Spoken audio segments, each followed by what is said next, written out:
Beware of spoilers, you have been warned. 3 years ago, I started my blog, Hollis Films, and with, being a Harry Potter fan being a core personality trait, there was no way I could start my blog without talking about Harry Potter. Order of the Phoenix was the first Potter movie showcased in this podcast, and I have since discussed the last 3 as well as Sorcerer's Stone. So let's continue the completionist route with Chamber of Secrets. Right off the bat, you've got the same crew returning from the first movie. Chris Columbus, John Williams, Stuart Craig, and of course, David Heyman. They did a great job of continuing the lighthearted magic from the first film into this new chapter. One thing I like about Chamber of Secrets, both the book and the film, is that it's actually a fun standalone mystery. Sure, you need installments before and after for all the context, but it still does well without it. Half the movies in the franchise are pretty good to watch on their own without the event of a marathon, and Chamber of Secrets is one of them for me. I also think this is the funniest movie as well. The Snape versus Lockhart scene is classic. Expelliarmus! Dobby, hilarious. Harry meeting Fox before... He just caught fire. Priceless. And Hagrid's line... Broken? There's no bones left! Gets me every time. On the other side, there are a few heartwarming scenes as well, one of which presents my most favorite quotes in the entire series. It is not our abilities that show what we truly are. It is our choices. The film introduced a few new characters, along with their brilliant actors. Jason Isaacs as Lucius Malfoy was a phenomenal casting. The real star of the show is Kenneth Branagh as Gilderoy Lockhart, charismatic and stupid from start to finish. Of course, I can't forget the introduction of everyone's favorite house elf, Dobby, voiced by the legendary Toby Jones. And this movie also introduces Mark Williams as Arthur Weasley, as well as the return and true introductions of Julie Walters as Molly Weasley and Bonnie Wright as Ginny. Honestly, the Weasleys are my favorite part of the film. The voice of Mrs. Weasley's howler still lives in my mind rent-free. Ronald Weasley! How dare you steal that car! I am absolutely disgusted! Your father's now facing an inquiry at work, and it's entirely your fault! If you put another toe out of line, we'll bring you straight home! As funny and awesome as they are, it's so heartwarming seeing Harry experience a Wizarding World home for the first time, and also being welcomed with open arms as if he's part of the family. When they arrived at the Burrow after the iconic car escape, Ron says it's not much, but to Harry it's everything he could have ever dreamed about. The movie is a sequel, and as a sequel it does an excellent job at expanding lore in the Wizarding World. This is the first time we really open our eyes to the mysteries and history of Hogwarts Castle. The concept of the 4 founders is so interesting to me, and to this day, I still want to learn more about them. F the HBO show, give me my founders content. Although we don't know it yet, J.K. Rowling did a great job planting a seed to one of the most important plot points in the series, which doesn't get revisited until The Half-Blood Prince. Another great aspect of the film is the concept of wizarding racism. While wizards don't categorize themselves by actual race and ethnicity, they do characterize themselves by blood status. There are pure-blood supremacists who believe Muggle-borns and even half-bloods to be a disgrace to the wizarding community. We see Hermione experience discrimination, followed by an empowering scene where Hagrid comforts her with a speech against this racism. The Harry Potter series represents a lot of real-world problems integrated in a fictional universe, and this is one of them. And with the passing of Robbie Coltrane, one cannot simply watch this film and not cry during this scene. There's no Hogwarts without you, Hagrid.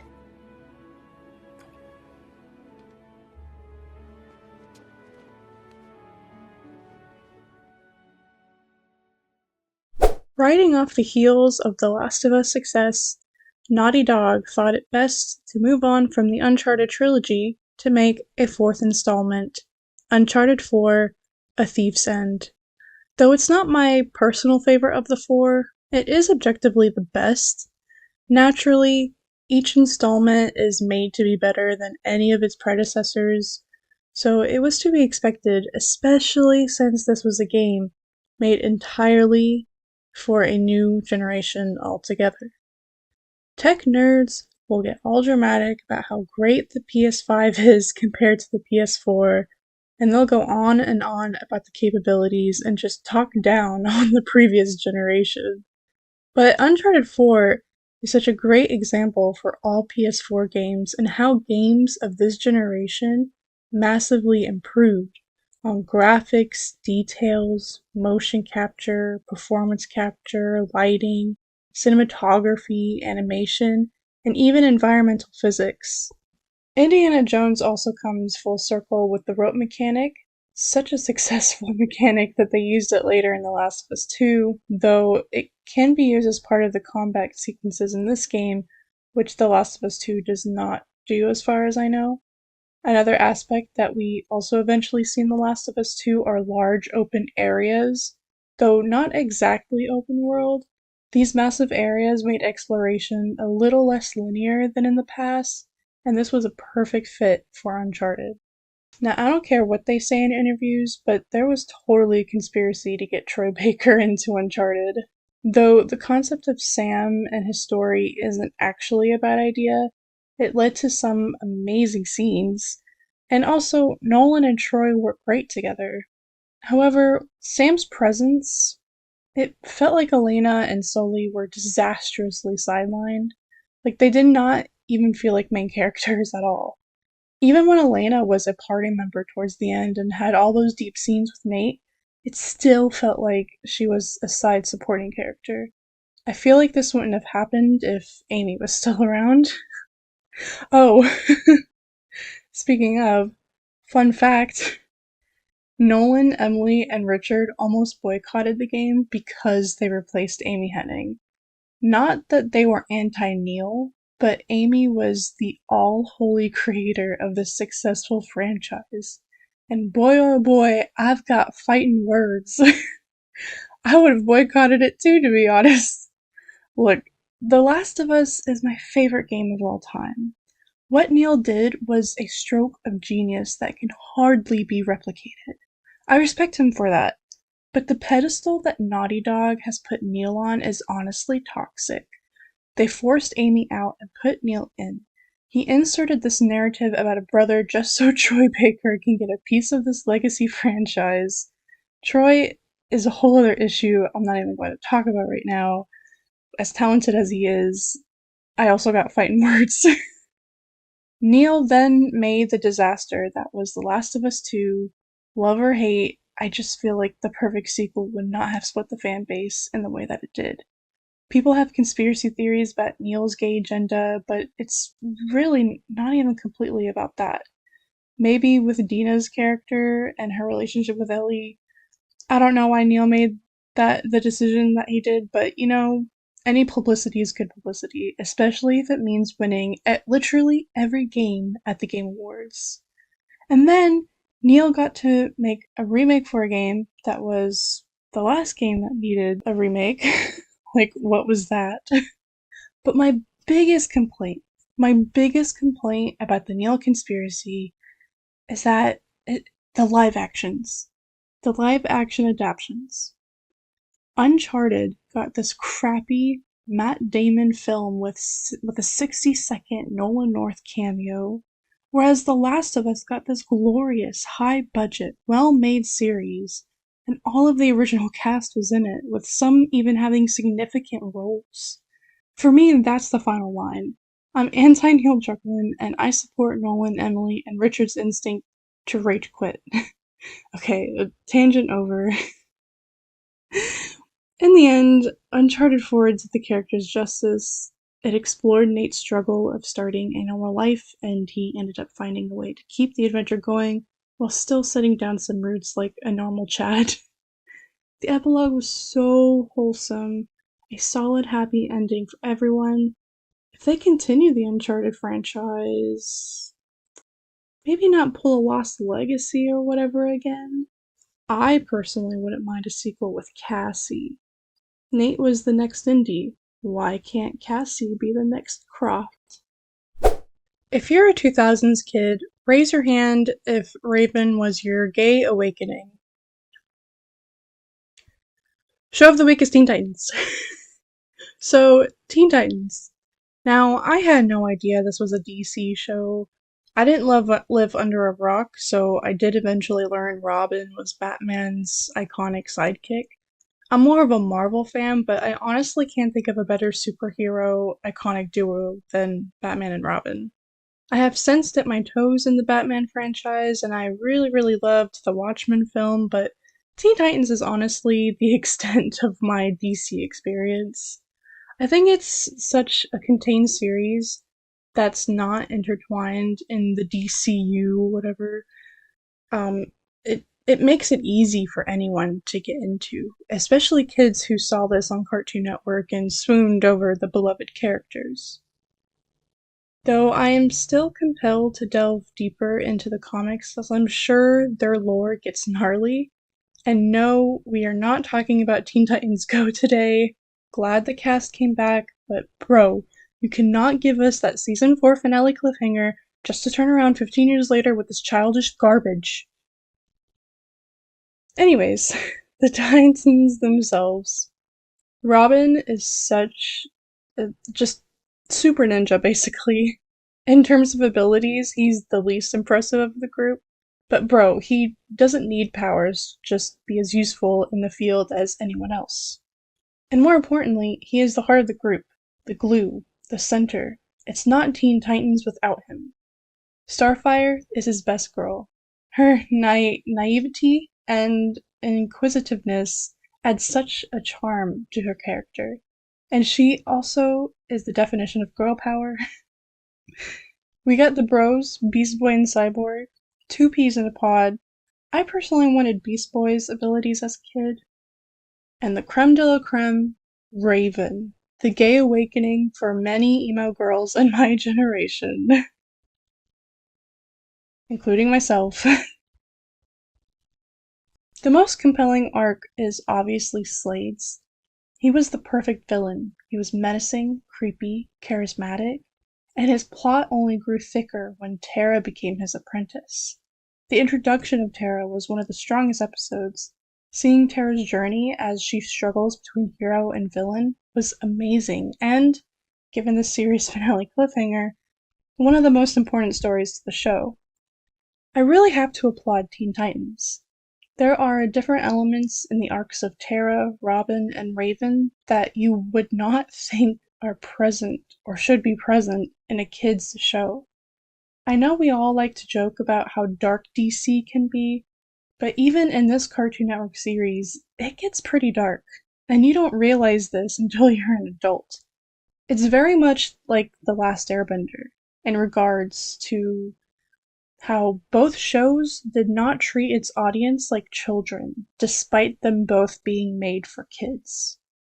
This is exactly why Titans and Avatar are still highly regarded by people who watched these shows as a kid 20 years ago, because there are so many themes to resonate with as we grew up to adulthood. While both shows have an entertainment value for kids to enjoy, the story elements are also there for adults to analyze and discuss on Reddit. And with all of the Uncharted games covered on this podcast, it is time to present the Star Award to Nolan North. Nolan North is a New Englander at heart, born in Connecticut, raised in Rhode Island, played baseball, ate lobster, New England boy 100%. He was a journalism major who ended up in New York to pursue an acting career and got a big break on the soap opera Port Charles, which was a General Hospital spinoff. He was a series regular from 1997 to 2003, and from there, his career took a totally new direction. Nolan North is one of the most influential voice actors in all of history. With over 400 credits to his name, there is no way I can cover everything, but I'll try. He is a very prominent voice actor in animation. This includes major roles, minor roles, guest appearances, and/or additional voices in Rick and Morty, Family Guy, Star Trek Lower Decks, Grim Adventures of Billy and Mandy, The Stockholms, Legend of Korra, Teenage Mutant Ninja Turtles, Transformers Prime, Voltron, Young Justice, and several Scooby-Doo projects. He was also on that How to Train Your Dragon show and Race to the Edge as Stoic.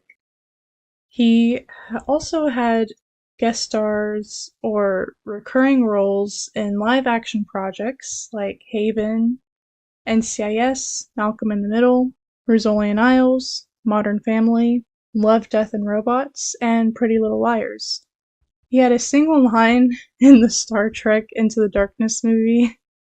He has dubbed for Christopher Walken a few times. He also provided voices in the film Wolverine Origins. He also appeared in Con Man, which was a fun series led by Alan Tudyk and Nathan Fillion, along with their friends Amy Acker, Felicia Day, Will Wheaton, Sean Astin, Sean Mayer, Leslie Jordan, and Mindy Sterling, among many others. Another of what I guess is considered a live-action project was his YouTube channel series Retro Replay, co-starring his good friend and fellow voice acting legend Troy Baker. There were a couple of years where Retro Replay was amongst the best gaming channels to watch, especially when they played through Uncharted and The Last of Us. I highly recommend checking the channel out. It is now called Couch Soup and is run by the old production crew and some fans. But all of Nolan and Troy's content is still there. Quality content, if you ask me. Great humor, and lots of fun stories from a bunch of interesting people. Being a voice actor also means dubbing iconic characters from time to time. For Nolan North, that meant Rocket Raccoon a lot. Ant-Man, Magneto, Ghost Rider, Hawkeye, Iron Man, Green Goblin, General Zod, Boromir, Isildur, the Black Hand of Sauron, Kent Clarkson, and Ultraman. He was the voice of the Deadpool in the popular 2013 Deadpool game, as well as a few other projects, and has also been in a bunch of Batman projects as a bunch of random characters, including Penguin. Now, most of us fans know him for his many roles in video games. This includes Elder Scrolls, World of Warcraft, Prince of Persia, Halo, Call of Duty, White Knight Chronicles, Saints Row, Fable 2, The Punisher, Lost Odyssey, Ty the Tasmanian Tiger, Star Wars Old Republic, Dota, High on Life, Titan Quest, Skylanders, Guild Wars, Lego Avengers, Ratchet & Clank, Age of Empires, Dying Light, Infamous, Sly Cooper, Dragon Age, Portal 2, Metal Gear Solid 4, Middle-earth: Shadow of Mordor, Final Fantasy XII, and Tales from the Borderlands. I believe he has a bit of a following for his role as Ghost in the Destiny games. He was in several Assassin's Creed games as Desmond Miles, the present-day Creed hero. He was the David, the cannibal creep from the iconic winter sequence in The Last of Us, and provided a lot of motion capture and additional voices for that game as well. He was in the very first God of War game ever as the Hades, and returned to the franchise in 2018's God of War as Modi, son of Thor. I saved the best for last, as you probably already know. Nolan North's most iconic and influential role of all time was Nathan Drake, our little Indiana Jones of the Uncharted franchise. 4 games spanning a decade. I have now discussed every game on the podcast. Going through the series last year made me realize just how special these games are, and Nolan North was the voice of the character that changed everything. Thank you, Nolan North, for all that you have done for the voice acting community. Sic Parvis Magna. That's it for this week. Be sure to follow this podcast and please follow my Twitter and blog at Hollis Films to follow my journey experiencing the entertainment industry's greatest stories. And let me know what you've been fangirling over this week. Thank you for joining me, and I'll talk to you again next week.